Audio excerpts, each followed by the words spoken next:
Those are people who are phony. That's not adab. That's an act. It's like the Joker. He puts on an act. Like movie actors, they go into an act. Because adab by its nature, if you're a believer. Now, the other people of other tradition, they have it. We can't call it really adab. They have something similar. It's just, they have it. You have seen non-Muslim where they're very courteous and they're nice and they're sweet.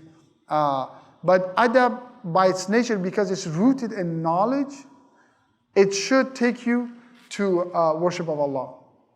It should. It automatically takes you to the worship of Allah. If it's not, then it's an act. They're not real. I've never met somebody who had impeccable adab and they didn't practice the religion. Very few people. And some of them might be, and this might be true, there are people who've been harmed by the religion, like what Dr. Omar was talking about. And these guys grew up with adab. And once adab takes you over, you can't abandon it. It becomes part of you. You can't change yourself. You know, the Persian, they say, if you can't change a horse at age 40. It's impossible. If you want to train a horse at age 40, when will you ride it? On the Day of Judgment. In other words, it's not gonna be any use in the dunya. So certain things you can't change. Once it becomes part of you, right? Did I tell you guys the story of the sheikh who was drowning? There was a sheikh who loved his coat. He had a nice jubba. And he was with his students and he was making wudu by the river. And then as he was making wudu, his jubba fell into the water. And the jubba fell, he loved his jubba, it was attached to the jubba. He dived into the water and went and grabbed the jubba. And then the students are like, Sheikh, give us your hand, give us your hand. You never tell the mullahs, give us your hand. He said, take my hand. All right? They like taking, they don't like, giving. The subcontinent mullahs and the Persian mullahs. So he said, they said, give your hand, and he said, he's holding on to the jubba. And then the river is going and there's a cliff. A sheikh, let go of the jubba, give us your hand because there's a cliff and you're going to fall and die. And he said, Wallahi, I've let go of the jubba, but the jubba won't let me go. So sometimes we get attached to the things and the things gets attached to us. And adab is like that. It gets attached to you. And these people, they might be really scarred by the religion and they might not practice it. There are people what Dr. Omar said, those are real stories. There are horrible people and in the name of religion.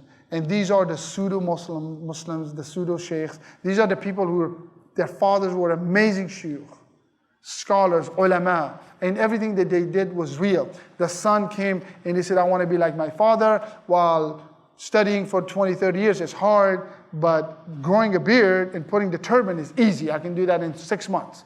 And then he made the form, he had no meaning, and khalas. And that's how we went forward with that. And then they came in and they fooled people.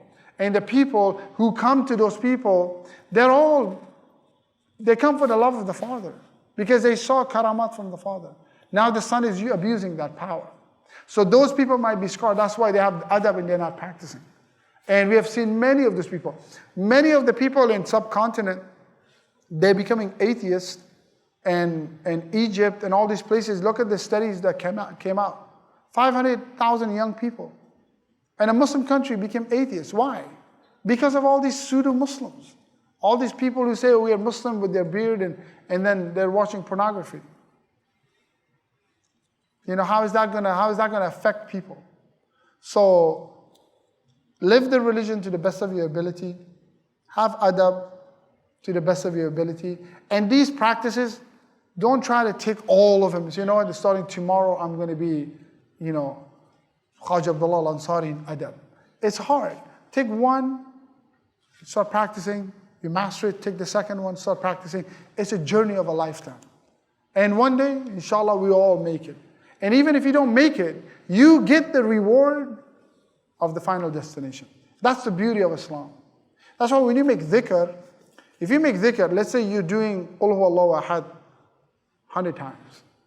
The moment he says Qul, put number 1 down. You don't have to wait till it's finished to do 1. The moment you said Qul, you got the reward of Qul Huwallahu Ahad. Allah, the whole surah, you got it. People wait, قُلْ هُوَ اللَّهُ أَحَدٌ اللَّهُ الصَّمَدُ لَمْ يَلِدْ وَلَمْ يُولَدْ وَلَمْ يَكُنْ لَهُ كُفُوًا أَحَدٌ. One. No. You're done. The moment you said Qul, Allah give you the reward of it. You made the intention, you started it. Even if you die, you get the reward of it. Even if you die, you get the reward.